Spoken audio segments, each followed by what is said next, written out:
இன்னைக்கு ஒருத்தரை பற்றி தான் நம்ம நிறைய பேச போகிறோம். நிறைய மேட்டர் இருக்குது. ஃபஸ்ட்டு விஜய் அவர்களை அட்டாக் பண்ணி பேசினதுலேருந்து ஆரம்பம். யார் அட்டாக் பண்ணியிருக்கிறது, எதற்காக அட்டாக் செய்யப்பட்டிருக்கிறார், விஜய் தாக்கப்பட்டாரா அப்படின்னு கேட்குற அளவுக்கு அட்டாக் பண்ணியிருக்காங்க. யார்? எதிர்கட்சி தலைவர் எடப்பாடி பழனிசாமி அவர்கள். அவர் தான் விஜய் அவர்கள் ஒரு தாக்கி பேசிட்டாரா அப்படின்னு நீங்கள் கேட்டிங்கன்னா டைரெக்டாக இல்லை, விஜய் அப்படின்ற பேரையே சொல்லாமல் ஒருத்தர் பேசுகிறார், இப்படியெல்லாம் பேசுகிறாங்க, நேற்று கட்சி ஆரம்பித்தவங்களா அப்படின்ற லெவலுக்கு பல விஷயங்களை பேசியிருக்கார். முக்கியமாக விஜய் அவர்கள் இந்த மாநாடு நடத்துனாங்களே, அந்த மாநாட்டில் ரொம்ப பயங்கரமாக அதிமுகவை சாடி பேசிட்டார் போல். அதிமுக யார் கையில் இருக்குது, பாஜக கையில் இருக்குது அப்படின்ற மாதிரி பேசிட்டார் போல். அதுக்காக ரியாக்ட் செய்திருக்கிறார் எடப்பாடி பழனிசாமி அவர்கள்.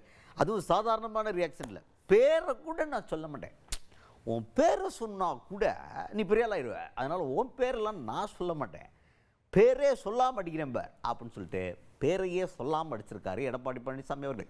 அனைத்து இந்திய அண்ணா திராவிட முன்னேற்ற கழகம் இப்பொழுது யார் கையில் இருக்கிறது கேட்கிறார். பாவம், அறியாமையின் காரணமாக பேசுவதாக இது கூட தெரியாமல் ஒரு கட்சிக்கு தலைவராக இருக்கிறது சொன்னால் அவரை நம்பி எப்படி தொண்டல் இருப்பார்.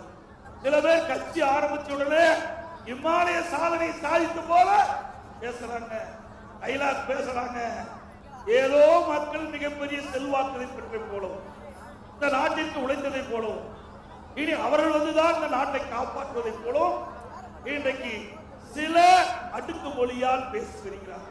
யார் என்று உங்களுக்கு புரிந்து கொள்கிறீர்கள்? திராவிட முன்னேற்ற கழகத்தை வீழ்த்துகின்ற சக்தி உள்ள ஒரே கட்சி அனைத்து இந்திய அண்ணா திராவிட முன்னேற்ற கழகம்.